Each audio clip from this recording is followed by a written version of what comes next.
Okay, so conversation starter.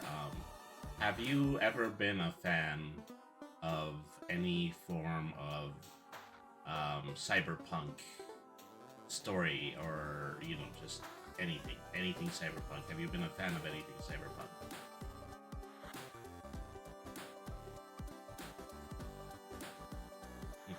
Mm-hmm. Wally, yeah, most definitely does.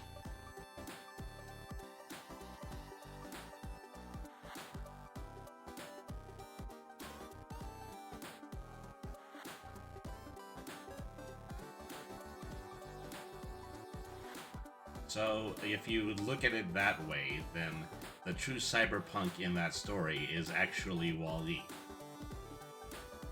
Yeah, because he comes from the.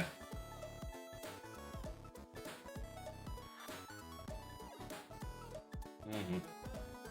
So, I've always been a fan of like anime ones, Ghost in the Shell, always, something like Ghost in the Shell, and AD Police, and just a lot of the really good stuff that came out of the 90s in OVA form.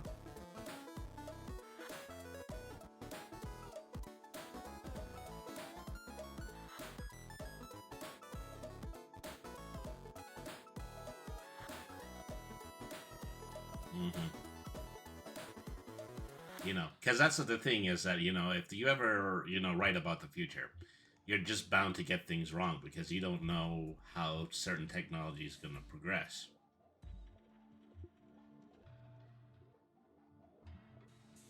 Hmm. Yeah.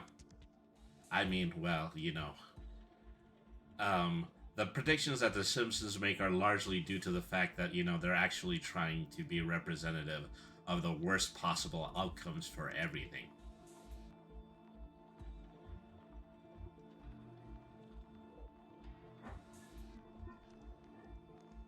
Yeah. Is that, anything can go wrong, will go wrong. Just like the launch. Just like the launch of Cyber. I had a punchline. Okay. Anything that can go wrong will go wrong, just like the launch of Cyberpunk 2020. But okay, so let's go ahead and let's watch the video. This is the story of Brady.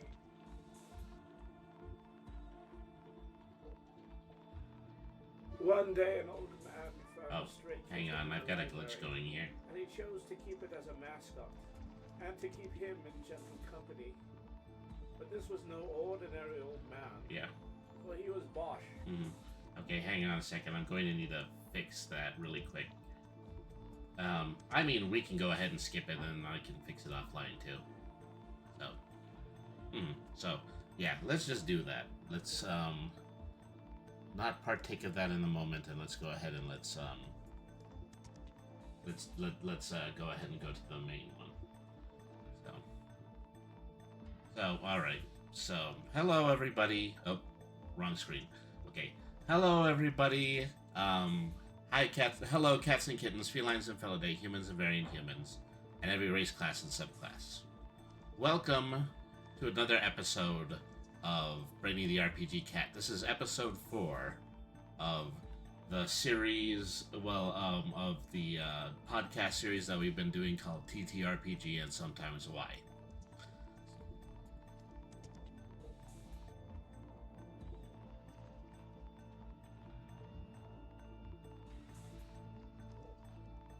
Mm-hmm. Mm-hmm. So, okay, we've already done like 3 episodes on specifically on what Dungeons and Dragons and Wizards of Coast subsidiary of Hasbro has been doing, and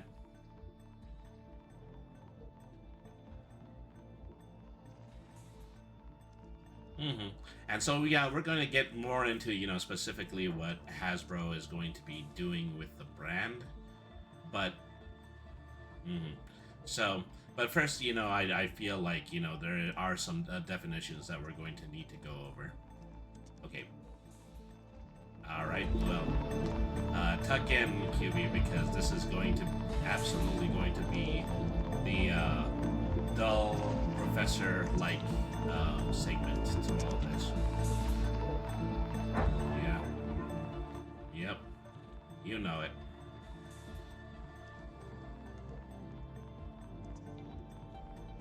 Well, I think the only way I could get somebody to cry is if I bored them to tears. Okay, so... So this is the very first amateur professor trick. I'm going to provide a definition of artificial intelligence. So, this comes from the Wikipedia page. Artificial intelligence, in its broadest sense, is intelligence exhibited by machines, particularly computer systems. It is a field of research in computer science that develops and studies methods and software that enable machines to perceive their environment and use learning and intelligence to take actions that maximize their chances of achieving defined goals. Such machines are usually called AIs. So, the various subfields of research, AI research are centered around particular goals and the use of particular tools. The traditional goals of AI research include reasoning, knowledge, representation, planning, learning, natural language, processing, perception, and support for robotics. So, general intelligence, the ability to complete any task performable by a human on an at least equal level, is among one of the field's long-term goals. So, this is... So, some of these goals are like reasoning and problem solving. Is, of course, if you want to get an AI to be particularly believable, then you have to just kind of start with the genuine thinking functions of the brain. Representation of knowledge is that the ability for an AI to take information and then release it using with the exact same with an understanding of those concepts. Okay, planning and decision making.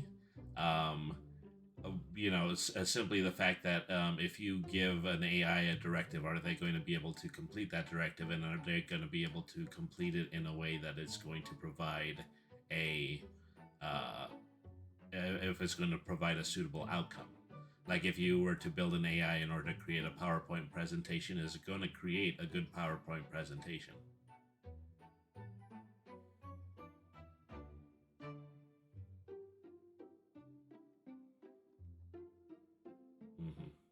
Okay, so we have learning, that's self-explanatory. Natural language processing, that's also self-explanatory. Perception, the ability to use input from sensors like cameras, microphones, wireless signals, and deduce aspects of the world. So this one is used a lot in mobile phones, particularly when it comes to disabled people. They will use AI photos in order to receive descriptions of things that they can't perceive. And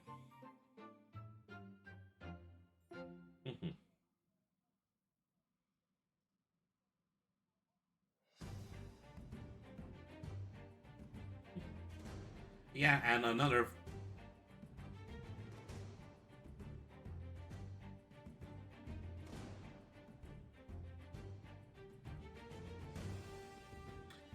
exactly. So, the most common form of an AI is an algorithm, and virtually every major website on the internet tends to put information together based on an algorithm. So, just a form of AI that takes preferences that you have entered into it and then uses that to provide recommendations.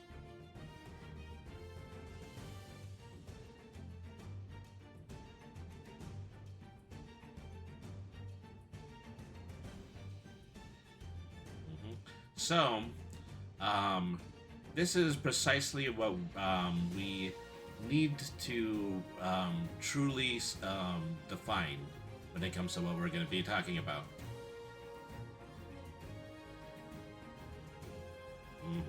Precisely. So, effectively, AI can be a good thing. It can be a useful tool, and it is indeed something that is already, operating in our daily lives. What we're mostly going to be talking about, we're going to be talking about one specific form of AI, and that AI is known as generative AI. So, in the early 2020s, generative AI gained widespread prominence. Gen AI is AI capable of generating text, images, videos, or other data using generative models, often in response to prompts. In March 2023, 58% of US adults had about ChatGPT and 14% had tried it. The increasing realism and ease of use of AI based text to image generators, such as Midjourney, DALL-E, and Stable Diffusion. That's DALL-E, not Wall-E, like what we talked about in the intro. Um, mhm. Widespread attention was gained by a fake photo of Pope Francis wearing a white puffer coat, the fictional arrest of Donald Trump, and a hoax of an attack on the Pentagon, as well as the usage in professional creative arts. So this already speaks immediately to one problem with generative AI. Generative AI can create images, and those images can be posted on the web and passed as authentic, uh, just the authentic depictions of things.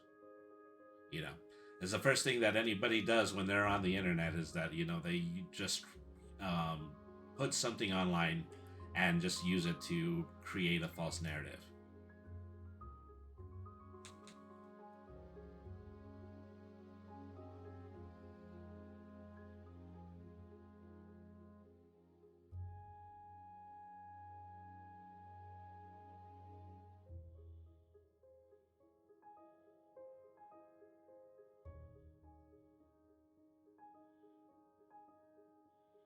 You're perfectly within your right to say AI created nude images.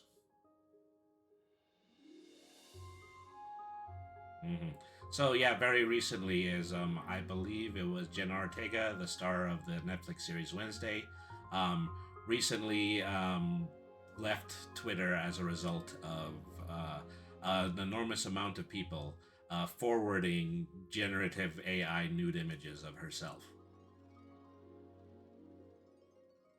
hmm But even this is really something that's a little bit more broader than the subject that we're going to be talking about, and that is effectively how AI operates and why it not may not actually be the solution that is needed when it comes to adding to concepts like tabletop games. And simply,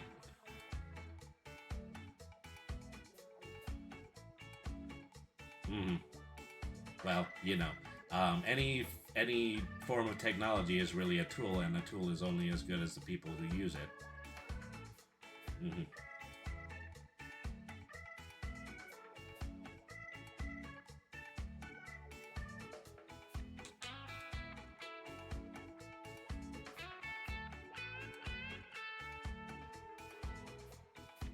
hmm I've, hmm Yes, precisely. So this is what the Wikipedia article has to say about that. As risk and harm, privacy and copyright, machine learning algorithms require large amounts of data. The techniques used to acquire this data have raised concerns about privacy, surveillance, and copyright. AI powered devices and services such as virtual assistants and IoT products continuously collect personal information, raising concerns about intrusive data gathering and unauthorized access by third parties. The loss of privacy is further exacerbated by AI's ability to process and combine vast amounts of data, potentially leading to a surveillance society where individual activities are constantly monitored and analyzed without adequate safeguards or transparency. And so, specifically speaking to the concept of copyright, is that in order to have a generative AI program like an art program, you need to start by feeding it, lots of images from all sorts of different kinds of artists, so they can use that to consolidate it and then process that information into a picture. The problem.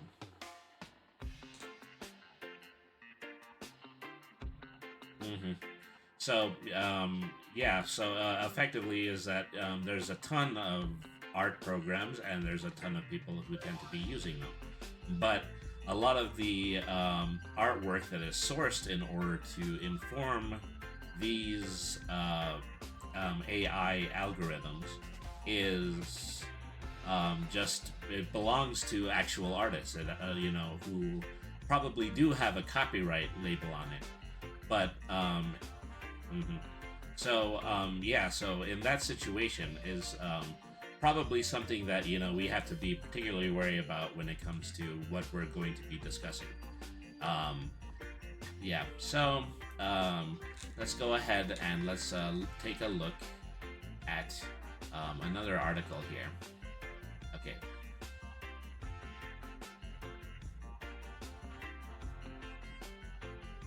Oh, sure, absolutely. So that will be part of this next article. D&D using AI is more proof that Hasbro doesn't understand Dungeons and Dragons fans.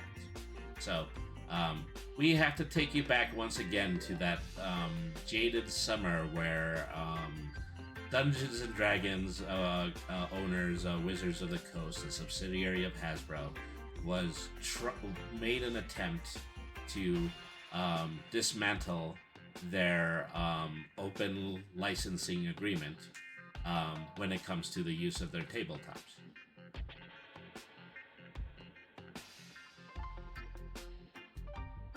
Yeah. So in that situation, what is really important to note is that people had already predicted the distinct possibility that Dungeons and Dragons was going to start to move itself into a gaming style format that is very similar to mobile games and free-to-play PC games. And a lot of people are don't like these kinds of models because these are models that tend to pump individuals for money, and they also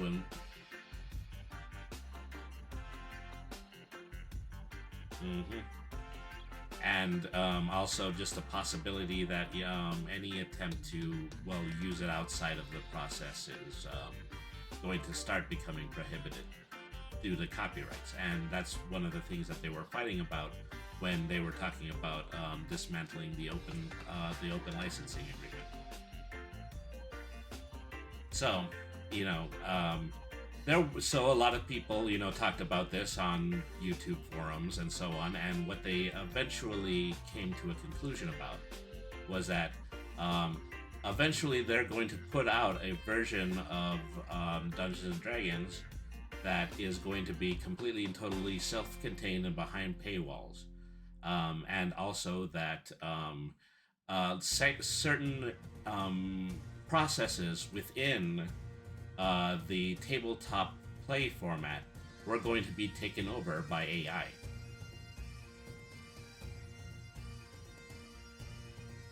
So, we're gonna go a little bit more in depth in those in a moment, but let's go ahead and let's read this article. This is from Screen Rant by Lee D'Amato, published September 17th, 2024. Hasbro has... I'm sorry? Alright. Hasbro has reaffirmed its commitment to using AI in the making of Dungeons & Dragons, proving once again that there's a disconnect between the game's parent company and the average player. D&D has been published by Wizards of the Coast since 1997, which was later bought by Hasbro in 1999.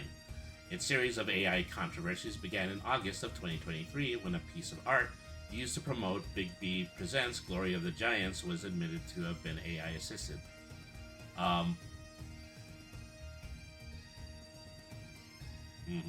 So, Dungeons & Dragons is pretty famous for its artwork, its use of artists and the accreditation of artists in their books. So, just merely the fact that a large organization was going to replace some of that with AI was really disconcerting to people because, as we just said, AI has to pull sources from somewhere. They might have pulled sources from multiple copyrighted works in order to create a social media image.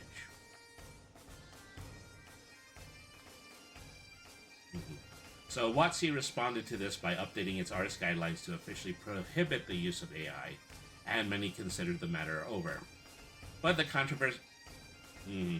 But then the controversy continued in December of last year, when a piece of art used to promote the player's handbook was revealed to have been AI generated. WotC responded with a statement on D&D Beyond in which it pledged not to use AI in generating final D&D products, only to turn around and use an AI-generated image to promote a series of retro-styled Magic the Gathering cards. But D&D's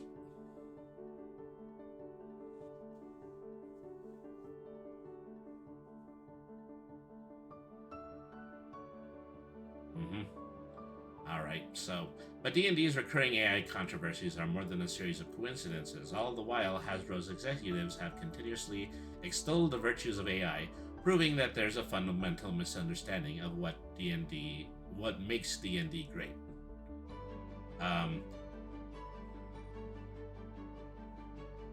Yeah.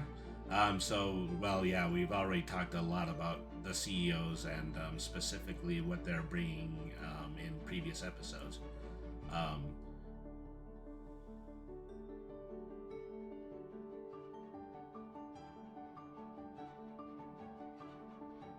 Precisely. So, during a recent Goldman Sachs conference reported by Futurism, Hasbro CEO Chris Cox made a series of positive statements about the use of AI in D&D. Continuing a worrying trend. First, he admits that Hasbro has already been using AI in the creation of Dungeons & Dragons. It's mostly machine learning based AI or proprietary AI, as opposed to a chat GPT approach. So this is, an attempt in order to distance themselves from the possibility of having AI defined as the way that we just used it. Let me put that in a slightly better way. So, when Dungeons & Dragons, when Hasbro says that Dungeons & Dragons is using AI, they're mostly just kind of referring to the generated and potential mechanical uses and algorithms. They don't mean that they're going to be using something that is styled like ChatGPT, which is what we've already defined as being generative AI.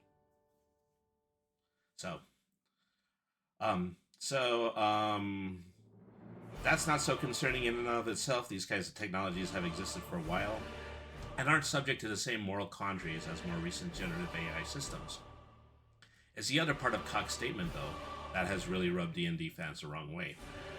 I'm probably more excited, though, about the playful elements of AI. I play with probably 30 or 40 people regularly. There's not a single person who doesn't use AI somehow for either campaign development, or character development, or story ideas. That's a clear signal that we need to be embracing it. So, if you remember your very old G.I. Joe memes, that's something that makes the little kids say, baby. Yep. So, he's talking about, using AI in a creative sense, but, if you do that, then at what cost? Once again, is that, this particular form of AI is generative AI. It requires input placed into it. And so, in this situation, Wizards has one or two options. One thing is that, they can outsource to AI company that has already put together several algorithms, some of which may have included copyrighted work by artists who did not give their consent. The other possibility is that they're going to throw the entirety of D&D's past catalog of art into generative AI, and they're going to use it for promos in the future. Which is problematic, more specifically to anybody who has previously worked on Dungeons & Dragons. So,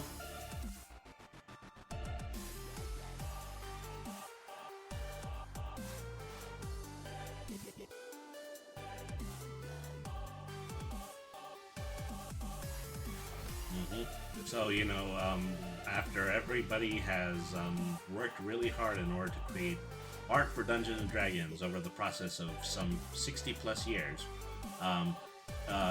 they're going to turn their back on the use of human artists and just basically generate future images using generative AI.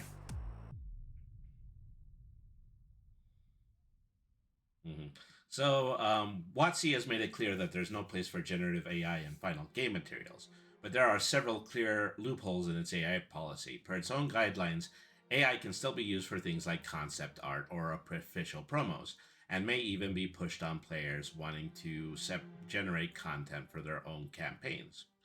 Cox went on to hint that D&D's online platforms, like the already controversial D&D Beyond, would soon incorporate tools to support players, quote, using AI to enable user-generated content, using AI to streamline new player introductions, and using AI for emergent storytelling, end quote.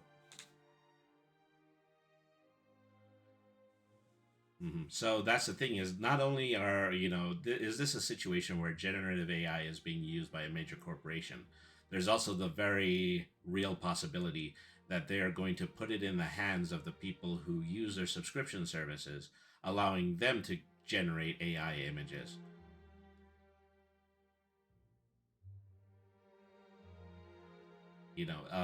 There's something of mm, you're kind of creating a situation where um, you cannot really be blamed for the possible exploitation of copyrighted images in your generative AI program because they gave it to their users and the users were really the person who were doing it. There's no regulation for this at the moment. And because there's no regulation for this, nobody who is currently using AI can truly use it ethically. Because at some point, they're going to, that generative AI has picked up something that it shouldn't have, and it has just put it into the mix of all of the information it was using to generate images.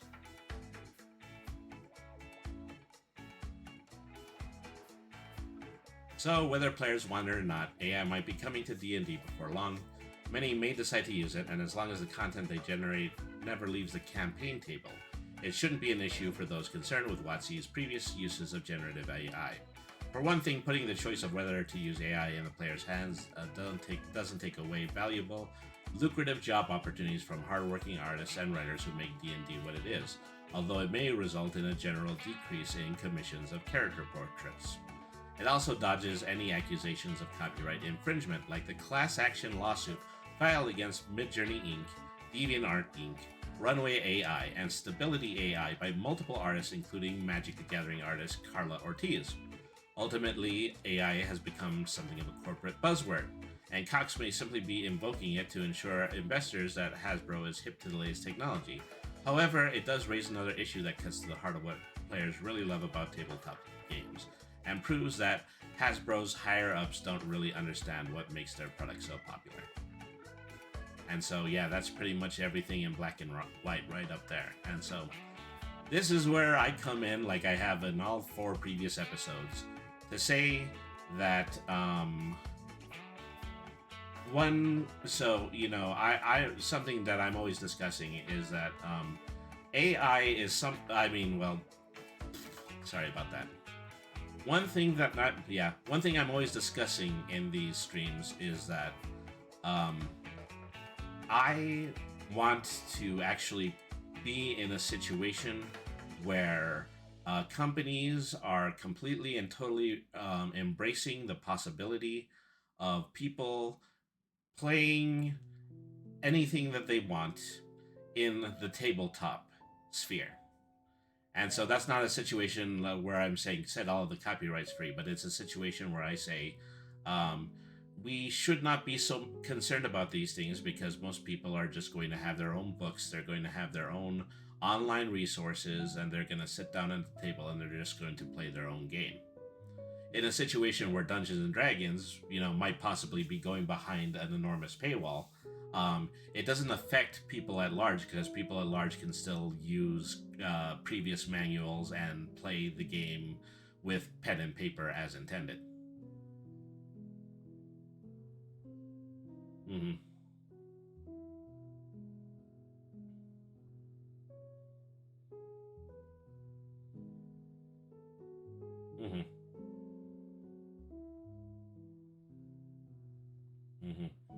Well, speaking of, oh, sorry. No, go ahead. That's all right. Mm-hmm.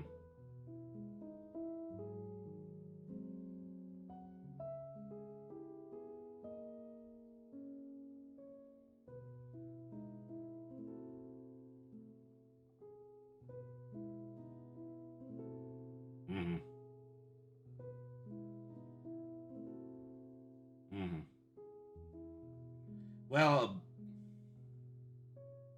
mhm.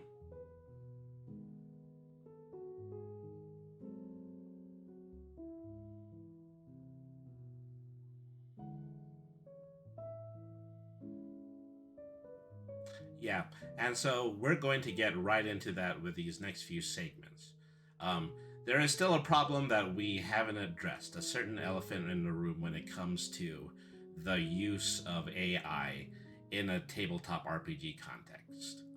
And so we're going to, so this, our very first video from YouTube is the concept of a virtual tabletop based on the popular video game Baldur's Gate 3, which is a D&D licensed property. Mm-hmm. All right. So let me just go ahead and play right here. I saved you, and I'm here to save you again. So many of us played Baldur's Gate 3. What in the sweet hells were you thinking? This is the opportunity for people to continue their adventures in this new way to play D&D. We have this 3D sandbox where you can bring your friends and play D&D with all of these cool 3D environment pieces and miniatures that come with the product. You can start experiencing a role-playing game, but in a more digital-friendly format. You go take those characters, Asterion and Karlak, you get to play with them and just tell your own tale. Where people who may be used to video games actually get to see the thing that you're talking about instead of just trying to imagine it. And it's not meant to replace your imagination. In fact, you actually need a lot of imagination still. You actually just pick up the miniatures and move them around, and you can build things like you would build at your table with 3D terrain pieces. You have 3D characters that you can look at, manipulate, dress up. What we're trying to do is get the most fast, fun, accessible version of the game. It's basically playing D&D on your own virtual tabletop. Just easy, fast, fun. If you played with minis before, you're just playing with minis here. It's just a place for you to connect with your friends online whenever you want. Okay, so let me just ask you, what do you think might be problematic when it comes to this specific product as a virtual tabletop based on the game Baldur's Gate 3? Well, I believe I could already, pin something down. Mhm. Like one of them said, you still need a lot of imagination for this. But the main problem is AI can't use imagination. Mm-hmm. Like I said before, there's things that humans can't do that AI can, and there's things that humans can do that AI can't, and that is, well, imagination. Mm-hmm. So, if you're in a situation like, well, for example, using ChatGPT as an example, ChatGPT already is pretty notorious for being involved in a lot of high school and grade school plagiarism. Just individuals were writing papers using ChatGPT and submitting them as their own homework. Um, so, the concept of using AI within the context of a tabletop game, you most immediately have to think about your players. Is that, Exactly. what As a DM, you have to keep in mind things like backstories, how to plan something that would tie in perfectly with the backstory, all sorts of other things, yada yada yada. Mhm.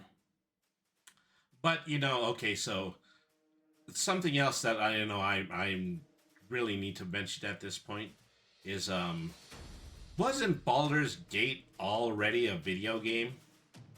Yeah, it already was. Yeah, and so that's the thing. It was a video game. It was a video game that had a developer. I'm trying to remember what the name of that developer is at the moment. Okay.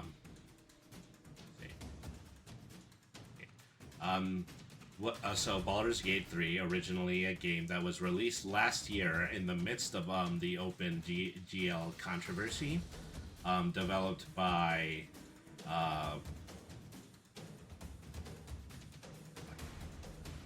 Larian Studios. Before Larian Studios made Baldur's Gate 3, they published under their own original label, which was referred to as Divinity. So they finally got the Baldur's Gate license and they were able to do it and they made the game. But since then, Larian finds himself in a position where they have been completely and totally cut off from Dungeons and Dragons. They're no longer going to be developing games, and they're more than likely not going to get a fourth installment of the Baldur's Gate series. And what they've effectively done is they've effectively taken every character, potentially a whole bunch of resources from that game, Baldur's Gate 3, and now they're slapping it together on top of minis that do still animations and expect us to play within the confines of their tabletop. Yeah, sometimes that's just not how it works. Mm-hmm. In this situation, it's not the AI that is taking resources. It's D&D just swiping its own resources and using them in different Essentially, it's contexts. the ones behind the entire thing just neutering themselves. Mm-hmm. And so, you'll have a product that is inevitably going to be lesser. More people are probably going to respond to this by going back and re-downloading Baldur's Gate 3. Because that's a good one. Yeah, it's an enjoyable experience. Yeah, that's actually alright. Like, it can be pretty fun. And, well, we know that Larian is probably never going to work with WotC ever again. They're just probably going to go off and they're going to work on... I think I recently did read an article where they might start making games based on the tabletop series Pathfinder, which is very ironic. How ironic indeed. I had mentioned that when once Dungeons and Dragons 4th edition was no longer popular, that the game Pathfinder was created as a response to it, so that people would have an alternative. And exactly the same thing is going to be happening with Larian and any future games that they produce.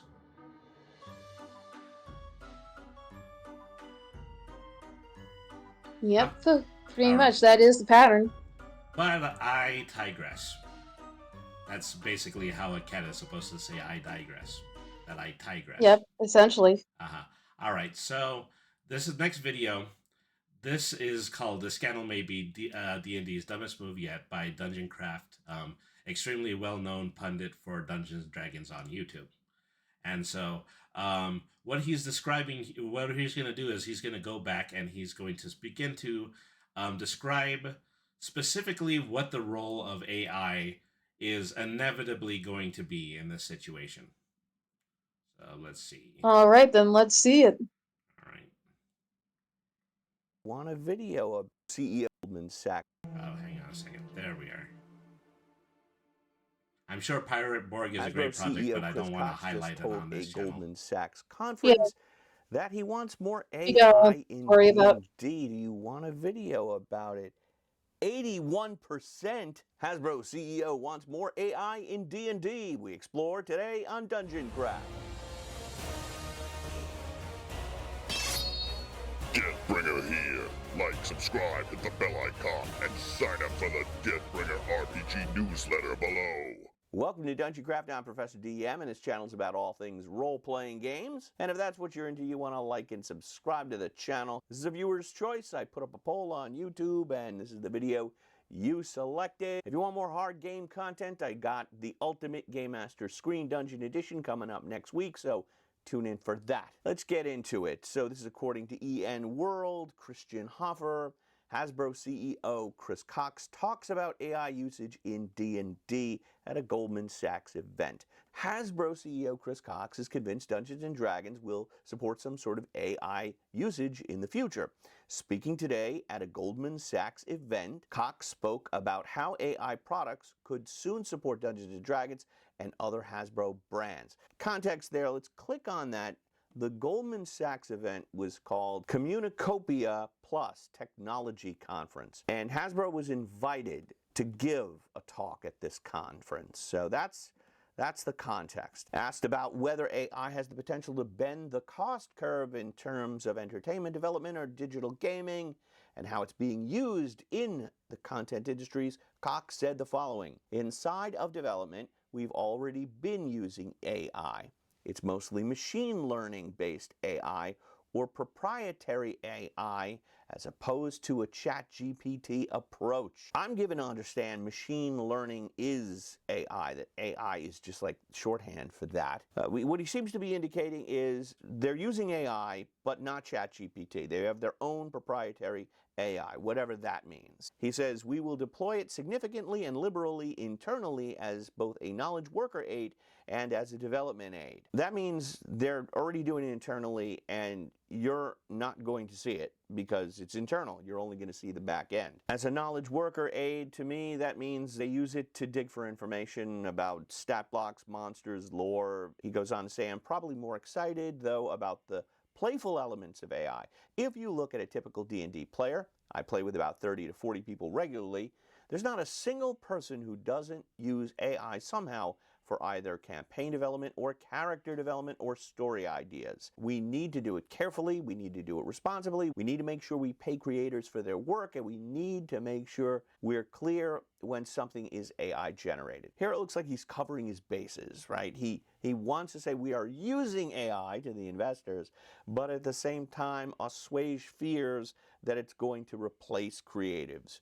He goes on to say, but the themes around using AI to enable user-generated content, using AI to streamline new player introduction, using AI for emergent storytelling, I think you're going to see that not just in hardcore brands like D&D, but also multiple of our brands. Hoffer writes, Wizards of the Coast representatives have repeatedly said D&D is a game made by people for people, as multiple AI controversies have surrounded the brand and its parent company. Wizards updated its freelance contracts to explicitly prohibit the use of AI and has pulled down AI-generated artwork that was submitted to Big B Presents Glory of the Giants in 2023 after they learned it was made using AI tools. Okay, so we're beginning to tread a lot about what we've already read in the article at this point. Yep. So, one of the major controversies of the Open GL situation a year ago was that Hasbro and Wizards of the Coast might actually be doing a significant amount of work without any kind of information given to the user base, the people who are eventually going to be playing the game. And so this kind of Yeah, if you remember at the very start, they were trying to go behind everyone's backs. Mm-hmm. So they were, while simultaneously releasing prototype modules for D&D 1, which is what the final version is not going to be called because the branding is pretty tarnished at this point. Incredibly tarnished. Mm-hmm. So, but they're saying is that, in developing this new platform is that they are using an enormous amount of AI, and they could be talking about, AI tools, algorithms, things that are necessary in order to test programming, but they are also just kind of referring to the possibility that there's going to be a creator based use for AI and also a user based use of AI. So they're going to hand us some kind of form of AI on addition, and they're going to expect us to essentially begin producing for content. the greedy. Yeah. And that's basically, that's an enormous risk because then we're just kind of participating in the overall controversy that AI is presenting in the situation. Yeah. So something that is really important to say is that, this was entirely part of an executive board meeting. And so this was never actually meant to be seen by the public, but this information has since been leaked. And so this Yep, and that's what started the entire road in the first place. hmm And so this is effectively, the fans have gone back and said, okay, well, we knew it. We knew that this new virtual tabletop that they're going to be working on is going to, exist as a self-contained program that's going to be behind a paywall and is mostly just going to be milked for potential profits.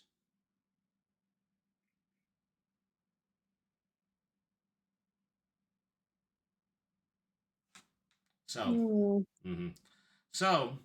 We're gonna go from this video on to this is Dungeons and Discourse. This is the second time that we featured this on the stream, and so this host, her name escapes me at the moment, um, but uh, has an entirely different theory about where AI might potentially be placed in this new platform, and it is also something that is very worth bringing up and listening to. Yes, indeed. Let's put her on now, shall we? This week, Hasbro Wizards spiraled into a major disaster as they became enveloped in a scandal that has only ever been matched before by the OGL crisis last year. In fact, it was basically another OGL scandal. All the greatest hits were coming out again. Players were cancelling their subscriptions to D&D Beyond en masse. Major content creators were openly condemning Wizards of the Coast. Competitors were getting the boot in, and of course, Hasbro Wizards were responding in all the worst ways, making everything worse. Truly, this week, Hasbro faced an existential crisis, and this couldn't have come at a worse time for them, because it's right as they've just launched their new, not new edition of Dungeons and Dragons. I mean, it's in paid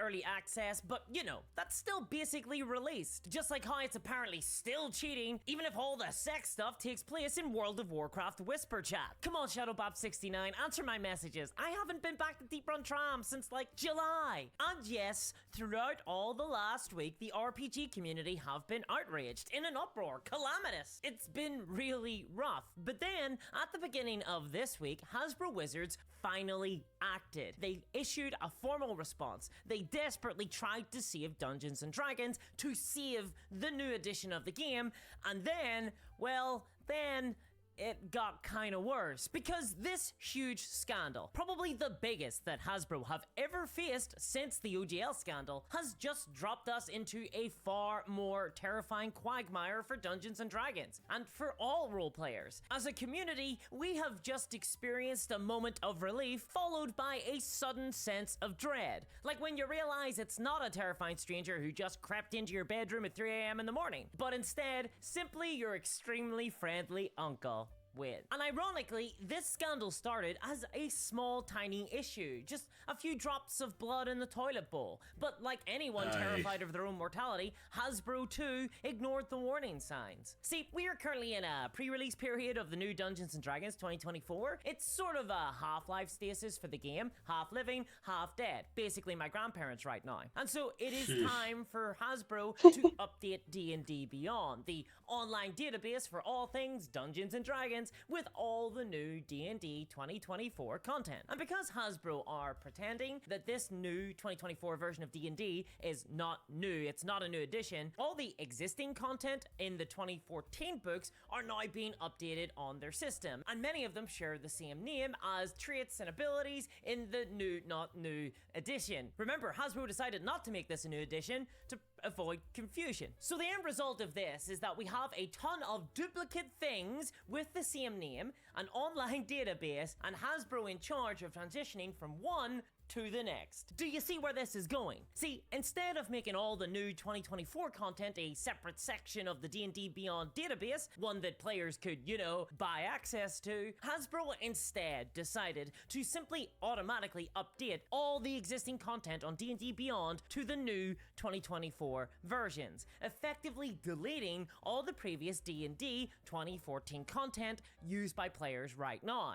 This meant that players' character sheets on D&D Beyond would be fundamentally changed, as their spells, feats, magic items, and more were planned to be suddenly overwritten into whatever 2024 version is replacing them. In effect, this would fundamentally change every single D&D Beyond character sheet on the entire platform, without any player's permission or ability to stop it, or even just simply to opt out, you know? Hasbro planned to forcibly convert everyone to the new regime, like an RPG North Korea. It didn't matter if you were in the middle of an ongoing D&D campaign using the 2014 rules and therefore didn't want to update just yet. Or maybe you weren't even moving to the new system at all. On D&D Beyond, Guess we're you'd gonna have get to banned in North transform Korea, on huh? Hasbro's payroll. Players just weren't getting a choice. Needless to say, the community was a little bit irate about this. They erupted in outrage. Personally, I was inundated with messages and comments and dick pics, and no doubt Hasbro Wizards were too. What? The last one. The last week was crazy for D&D. Twitter I set mean, itself it does make ablaze sense, in given anger. the man's D&D name is subreddits Michael took up Cox. arms and barred the door against Hasbro, ready to start That shooting was at the any obvious second. joke. And We the have said RPG the obvious blogosphere joke. had all the atmosphere of the Yep, showroom yep, ice there. age. We said But the I mean, that's joke. just the What more RPG could you blogosphere possibly these want days, from us? basically a Tuesday for them. And just as people began protesting, cancelling their D&D Beyond subscriptions publicly, putting through mass requests for refunds of the new D&D 2024 books, and trying out other RPGs like Exalted for the first time, start with Exalted Essence would be my suggestion, and perhaps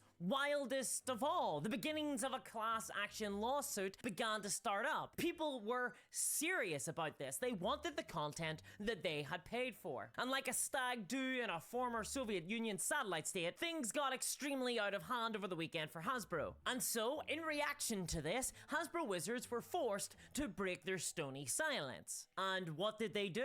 Well, they took the proactive step of doubling down.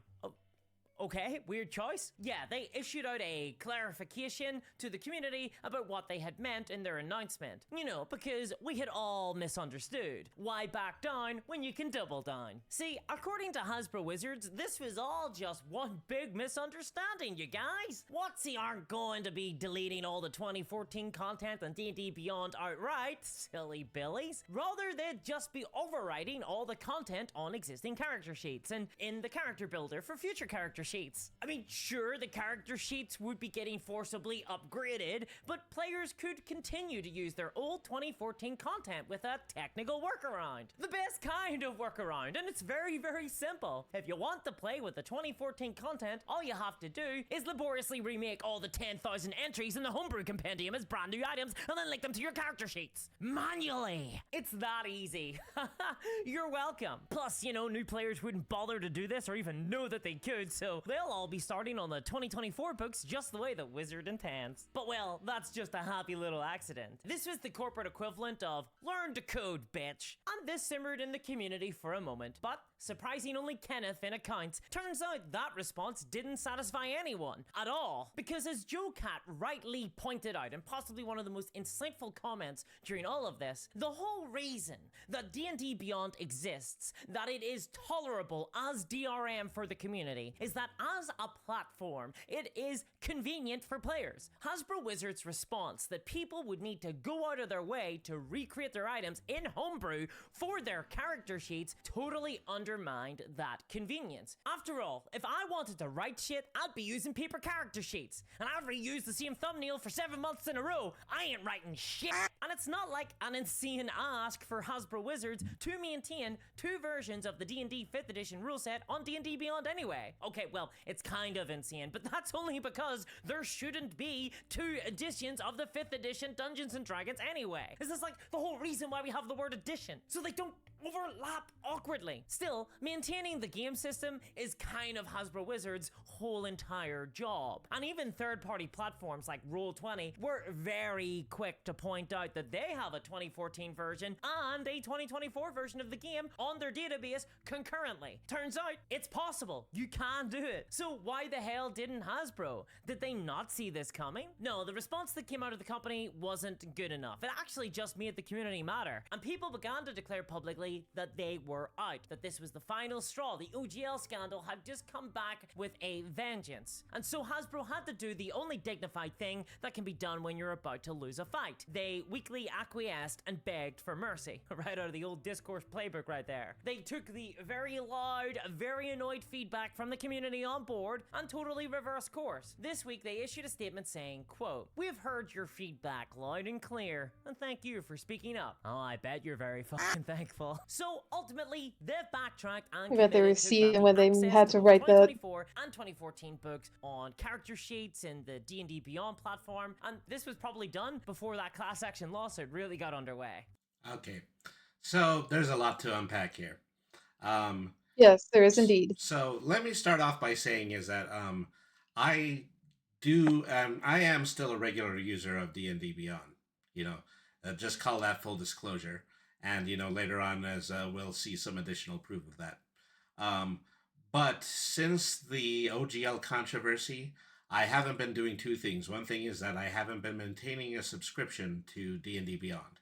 The second thing is that I am not, purchasing any kind of virtual content for D&D Beyond. Oh, I pretty much, I pretty much was a part of those original protests, like just abandoning being a D&D Beyond, and well, haven't touched it since. hmm well, yeah, and that's basically what has happened to D&D Beyond, and well, partially it's a shame because there are some things that are really useful um, tools in D&D Beyond, like the character sheet creator, which is something that Yeah, and I also still guides about use. monsters and stuff, including the stats. hmm Providing an encyclopedia of everything that you can possibly build and semi-automating it so that it can be compiled into a character sheet is actually a really good use of a website in order to supplement the playing a tabletop. Yeah, like if you didn't have the money to buy like the monster manual or something, you could just like go onto D&D Beyond. So it was. I mean, I always admitted it is definitely problematic that there was a subscription, and in Very addition to problematic. that you still had to buy virtual versions of the player's handbook at almost the exact same price of the physical books. You know, Yep. but that was kind of written off as well. Go ahead, let's join us in the future. You're going to start using computers more in your tabletop experience. You might as well use our material on this website that we continue to compile for you. That. Yeah, pretty much. Mm-hmm. Okay, I heard a notification, but I don't see what happened. And I was also supposed to do head pats for OS Devon, so let me do that right there. Oh, yep, here we go. Yeah. All right. So, um, just it just really annoyed me to no end that I could not remember this host name. Her name is Abigail Thorne. Yeah, and so she had a regular contribution to YouTube, and well, they've done a fantastic job of speaking at specifically what these issues are, which is why we continue to use it. Um, Yes, so that is correct. So bear with me for a second. I'm gonna go to another Dungeon Discord video. I did not have this one prepped. All right, that's all good. So let me see. Um, I believe. Say if the leaks were true, it got worse. Um,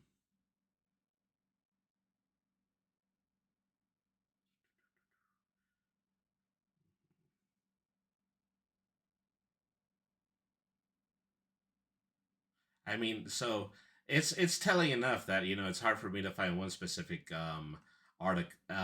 video that is not merely described as a Hasbro screwed up. Mhm. Okay, so I believe it's this video. The launch of the new Dungeons & Dragons is upon us, but it has revealed a massive argument in the Dungeons & Dragons community, as Hasbro and Wizards of the Coast have taken an action that is utterly unprecedented. And now, as a result, major RPG and D&D YouTube content creators are under attack. And even more, this is just the beginning. This is the wrong one. Yeah, that was one for a little while ago. Wizards of the Coast and Hasbro have just been... So, there was a completely unrelated controversy there involving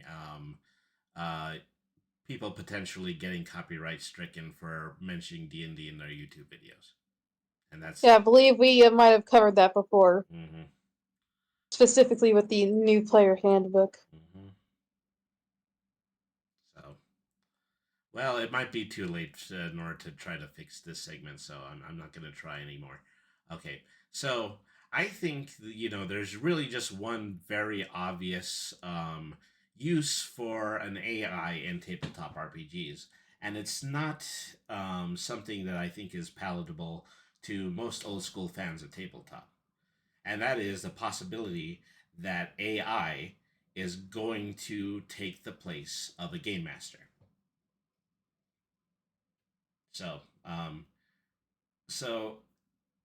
in this kind of situation, the thing that I would like to do, other than use a whole bunch of swear words, is to make a statement that redefines what it means to replace a major part of a game structure. So, in a situation where your dungeon master is being played by an AI, I want to no longer consider that to be a tabletop RPG. Because pretty much. We're going against what is effectively the single most important part of the tabletop RPG experience as it was created in the 1960s by Gary Gygax and multiple other creatives and publishers.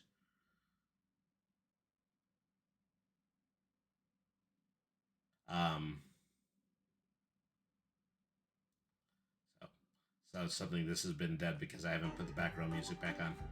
Okay. So, maybe I can ask you a little bit about what your specific opinion would be in this. Is that, we're looking at, the very far probably closer than we would like to expect, but we're dealing with the semi-immediate future of what Dungeons & Dragons is going to look like once this fabled new virtual platform is going to be released. So it's a situation where, potentially, just like I did with my player's manuals, people are going to be nickeled and dimed for, multiple bits of content that are going to be part of this platform. And to potentially top that all off is that we're not even going to be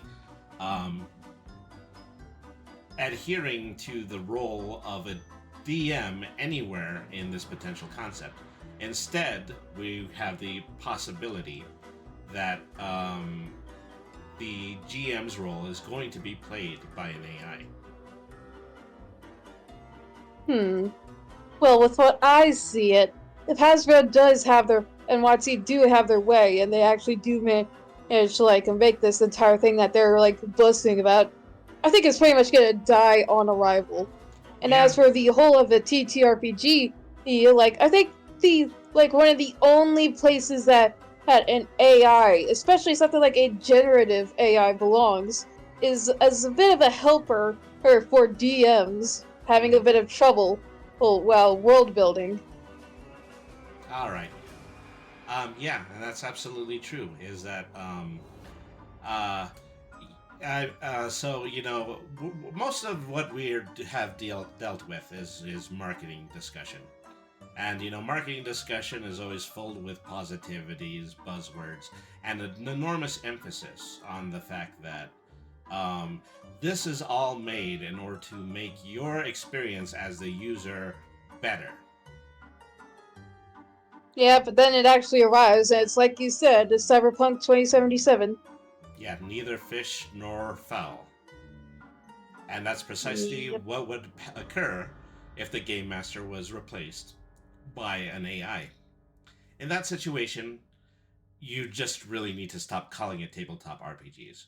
And Yeah, you really should just stop. At that rate, it would just be like a bit of a fan game that's based on D&D at best. it might as well be Baldur's Gate 3 again. Yep, just make it like Baldur's Gate 4 and get it over with. And I can just go back and play Baldur's Gate 3 and then really, really enjoy myself. I don't have to worry about all of these great big sort of Damocles style conundrums anymore. Yeah, pretty much. Like, with all the histories of TTRPGs, the very last thing that anybody should be worrying about is microtransactions. Microtransactions. Ooh. Ooh. And yeah, we. So if you've seen the title of this stream, is that I have already placed what I think would be a suitable alternative to an AI-based RPG. And it's really simple. I'm simply going to call it AI RPG from this point forward. Yeah, that would pretty much be fitting for what it would be. Yeah, in a system that is guided 100% by a game master that is composed of AI, then we are no longer in the tabletop RPG sphere. You can go ahead and take it wherever you like, give it a pet name, but from that point forward, it's not the exact same thing as the hobby that I've enjoyed for multiple years. The one that I can... Yeah, and something like that would not be an overall bad thing. Like, there are plenty of other video games that do this perfectly well. Well, so many that I probably can't even list them all without sputtering more than 5,000 times.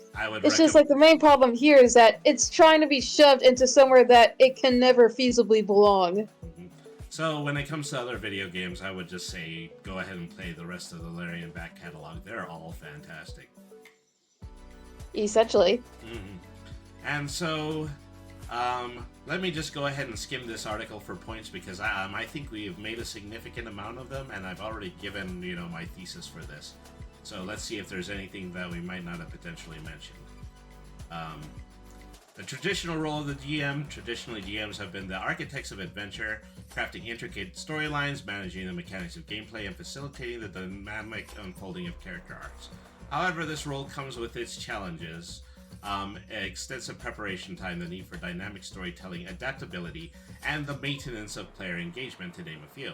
The introduction of AI offers solutions to these challenges, augmenting the GM's capabilities and transforming the gaming experience. Okay, so this article, by the way, is from Medium. This is called The Dawn of AI in Tabletop RPGs, Revolutionizing the Games Master Role by Danny McKeever.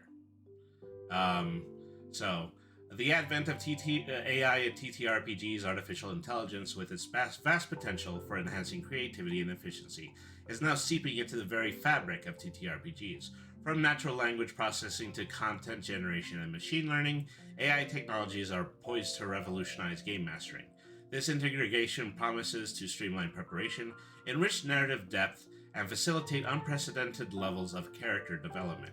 And so, let me go ahead and say at this point that, if this was a saleable system, then I wouldn't have the slightest problem of including AI in some of the things that I do in a tabletop game. Yeah, same here. Yeah, but that's precisely the point, is that this is not a perfect system. This is a system that it's pretty much, it's practically impossible to actually make something like this work. And so, you're left with a situation where, you might hand AI art algorithms directly to players and then have them participate in copyright violation and infringement situations where ChatGPT style programs are going to be replacing physical DMs along with any potential conversational glitches that they might have. Yeah, things like AI are known for not really sticking to their scripts for too long, especially when they're expected to improvise. Okay, so and that's pretty much exactly what I said earlier. And AI is completely unable to utilize imagination. Mm-hmm. You know, one of the key, most important things to a TTRPG is just the way getting the story to flow correctly. Having somebody who's capable of reading what's in the book, creating their own notes, and just improvising on the spot in order to complete the tabletop RPG experience. Yeah, not to mention improvising while managing to still like make it the character you and like everyone else makes as like main characters, while having like the plot also include things about their past and improvising that's pretty much just not something an AI would pretty much be able to handle. Mm-hmm. And so that I think that's it, as as compartmentalized as we can possibly put it. There's a million things that we can potentially point out that could possibly go wrong in a situation where role players are guided by AI. That's And that's Murphy's pretty Law. much like overall one of the worst things about this is just that there are too many things that can go wrong. Mm-hmm. And so, that's that in that point. So I'm trying to come up with a conclusory statement, but we're going to be doing that in the outro as well. So. I can pretty much come up with one of those. Yeah, but go ahead and take your time, because we're going to go on to the segment that we do in every single one of these episodes, where we have created characters using a standard system in order that is in some way themed to the conversation that we've been talking about. So, that theme is, as this episode has already mentioned, has something to do with other kinds of artificial intelligence. Mm-hmm. So, this is. Let me start out by showing you QB's character. Okay, so if you can go ahead and begin your description here. Yes. Let me see. Yes, this is Phrase, pretty much a halfling artificer, raised by Warforged, and it comes from a long forgotten and destroyed civilization, and that was pretty much so advanced that she pretty much has cybernetic implants in her anatomy. Mm-hmm. All right. Can you talk about any of the features on your character sheet? Yes. Well, wait, do you mean like the design of the character or like the character sheet? I mean, just the general design of the character. What kind of feats and abilities do they have? If you particularly souped up any of the stats, of the numbered stats, and also, what's her class? Like I said, her class is an artificer. Okay, her pretty easy thing and like she has like these robot parts in her, and those cybernetic parts are also why her eyes look sort of off, and the fact that some of this sort of armor is actually fused to her body. Mm-hmm. So inevitably what you're creating is, and we've already discussed cyberpunk, but you're creating a character that specifically still has a very significant amount of autonomy in a situation where they potentially might not have been able to receive that. Yeah, pretty much. And it's essentially the Warforged that was the only thing left in the kingdom with her. Is the reason why she's even here. Mm-hmm. And so she sees like such things like empty, emotionless robots as like sincere friends and family. Mm-hmm. And precisely that kind of premise is effectively what cyberpunk is built around. Yep, essentially. The human experience within the machine experience, and also within the computer experience. Yep, essentially, since like she spent most of her life pretty much being raised by these Warforged, she's particularly awkward when and interacting with actual organic beings. Mm-hmm. Is that somebody that she's never seen? It's like Mowgli in the Jungle Book or Tarzan. Yeah, essentially. or like an alien, just like arriving on Earth, and it's pretty much like, why is everything here so weak? So establishing a new human paradigm. I'm using those really big college words again. One more thing Yeah, that I college want to. words. Yeah. Okay. One more thing that I did want to ask is, can you describe this special weapon that they have with them? Oh yeah, this is actually a part of like the old technology that was left behind, and which is a part of this advanced kingdom. This is essentially what works as her artificer cannon thing, and these sorts of gauntlet things are pretty much what I have coined as Magitech. Magitech. So this is something that is part of the human element in character creation. Is Yep, something like this is used with a mage hand, a magic missile, and pretty much most of her spells. Yeah. And So also just like really enhancing her strength to what usually would not really be all that noticeable. its signature is that it's your way of still adhering to the guidelines of the player's manual. Yep, pretty much. All right. So yeah, that's fantastic. Thank you very much for showing us that. So, Yay, thanks. and so now I'm going to go on to my character. Okay, so this is Promanthulus. So, Promanthulus is a Thrykean, which is a character that exists in the Spelljammer series of Dungeons and Dragons books. And you know what distinguishes Spelljammer, right? Yes. They are in outer space. And so Yep, it is space. This is an insectoid race from outer space.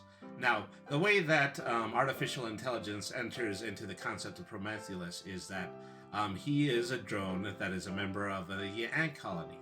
But the ant colony itself is concerned that it is not being contemporary enough, and therefore they have to come up with a very specific insectoid way of interacting with a computerized environment.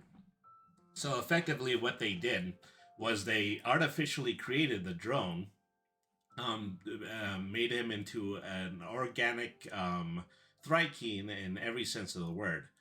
But their entire purpose is to just simply to gather information and then keep information accumulated amongst the colony. And so I imagine him being a lot like C-3PO. He's definitely the type of character that would get flustered if they had to actually be in an actionable situation, and also just had an enormous amount of factoids, just packed away so that they can bring them up to other people.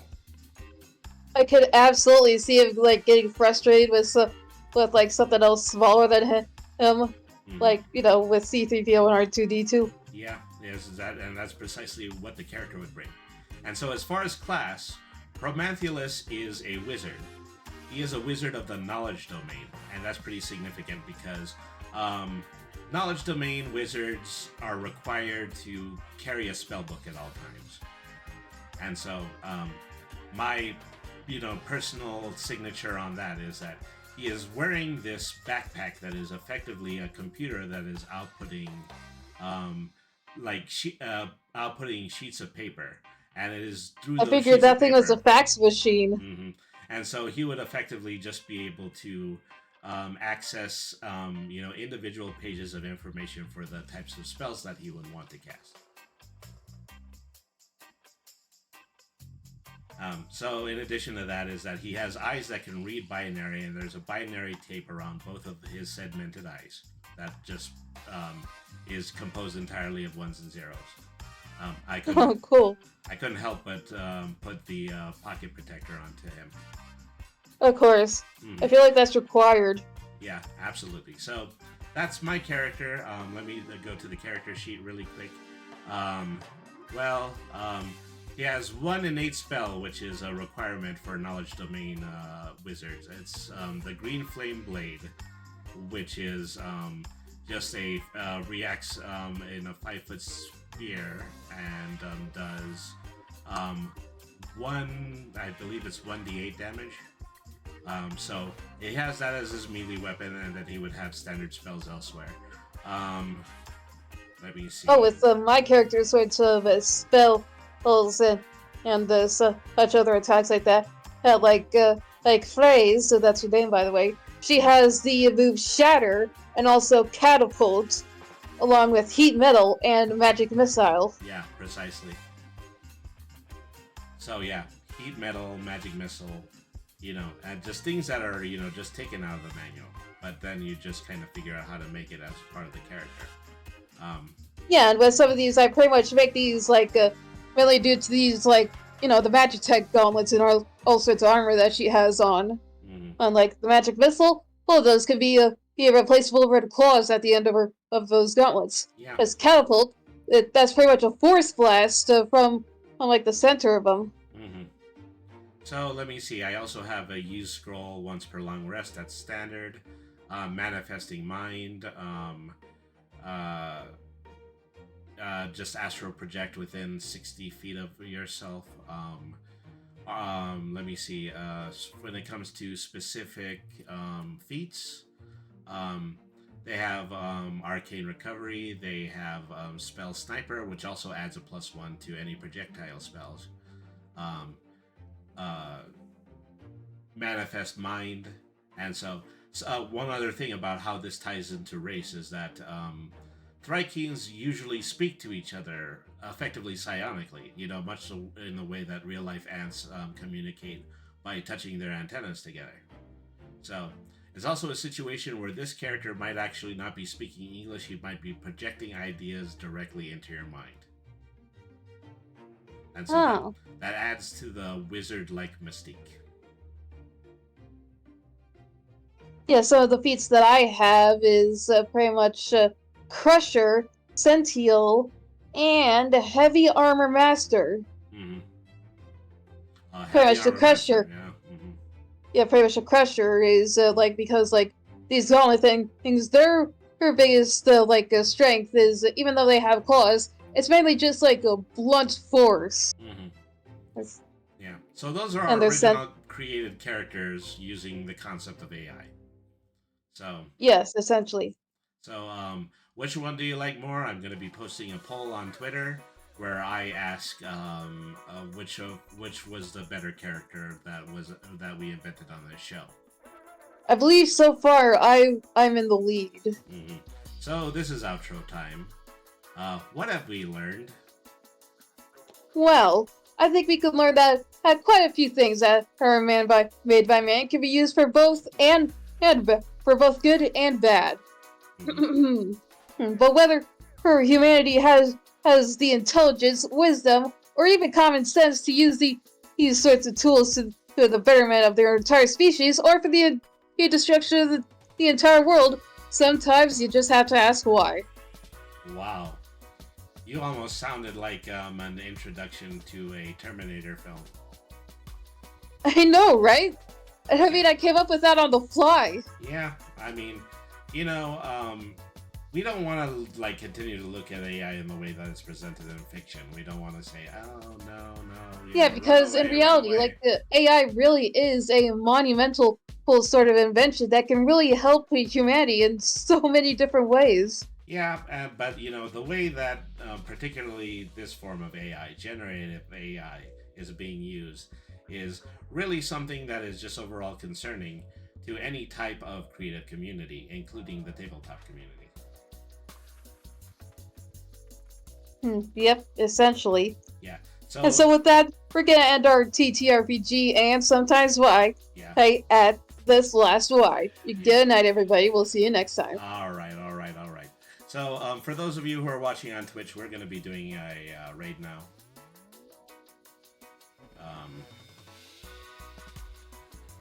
Open this up. Okay. So, who are we going to pay a visit to right now? Yes, let's see. Who will that be? See, Tia Singer might be nice.